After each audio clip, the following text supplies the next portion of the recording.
Hello, my name is Jeremy Niare, and I was previously a senior athlete at the Newberry Free Academy, where I ran the 400 hurdles to 110-meter hurdles and the 55-meter hurdles.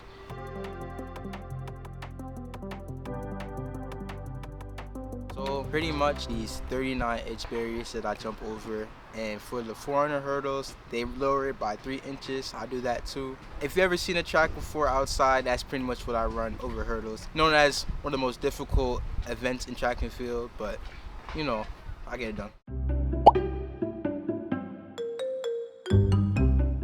Ever since my season ended, I took the time to really reflect on what my issues were throughout my whole career. I believe that I knew exactly what I needed to fix, but I never really had time to fix it. So now that my season's over, I can work on all the flaws that I had before. So right now, every day, I wake up and I just head straight to the gym every single morning. And I break it down into 3 categories. 1, upper body, where I mainly focus on my arm swing and just having more power up top. 2, lower body, where I focus on strengthening my legs. All of the power really comes from the legs, so that's what I really focus on.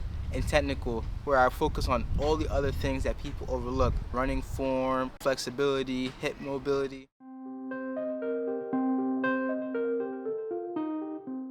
I feel like I'm a lot more relaxed now. I don't really have to worry about the stress of doing bad or performing bad. I get to move at my own pace now, and I feel like that was the main thing that I was looking forward to now that the season's over. I don't have to worry about the burdens of underperforming, and I can perform at a level that I'm comfortable at. Of course, it's not going to be the same because when I was training with my team and I was, in the midst of everything, there was a lot more pressure, which conditioned me to be a well-strengthened athlete. But now I believe that since I have the freedom to do what I want to do, I can grow in the areas or just grow overall the way that I need to be the athlete that I want to be.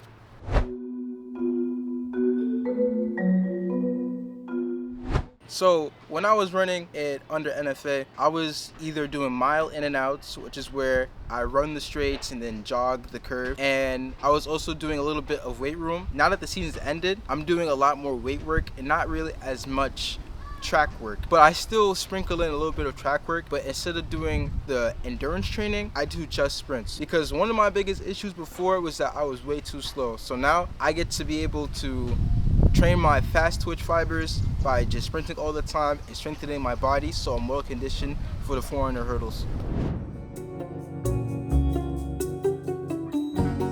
One thing that kills me out of all of those things is my procrastination, because I feel like I heard this one quote. It's gonna sound a little funny, but I saw this on IG Reels. It said procrastination is the assassination of your destination. So I feel like if I wasn't so lazy all the time, everything wouldn't really be as a struggle as it is right now. And I feel like it's not really a struggle right now, but I feel like since I am so lazy, it's like added pressure or added burden or stress onto me. So I feel like if I wasn't as lazy as I am now, everything else around me would be a lot more easy to manage. Consistency is key. No matter what you do, as long as you're consistent about it, you're going to prevail. Because the version of you that went out and did something is always going to beat the version of you that stayed home. 2, another thing that I learned is that your environment helps you a lot. Your environment shapes you, and good company creates good character. I fully believe that if I surround myself with teammates that supported me 100% of the time and supported me and lifted me up throughout my falls or my trials and tribulations, and especially my wins as well, I believe I could 100% flourish as an athlete.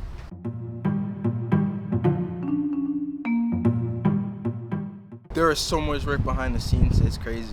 Especially this age, everybody's running these crazy times. They're getting faster and faster, especially how young they are. Because there was a freshman that I think they broke some record, right? By a huge amount of time. But there's so much work behind the scenes that people don't really understand, because there's so much training, so much coaching, and so much weightlifting. There's a lot of training that goes behind the scenes that people need to take into accountability. That all these fast times that these people have, or all these quick times that these people are running, it's not just because they're gifted or they're talented. No, it's because that they've worked for those times and they've trained hard for those times, and that's what really matters. And this doesn't even extend just to track. This goes for anything. The people out there that are so successful, there's a lot of work that goes behind the scenes for them. Stuff that most people aren't willing to do. And I feel like if you're willing to do the stuff that 99% of people aren't willing to do, you're going to stand out as that 1%.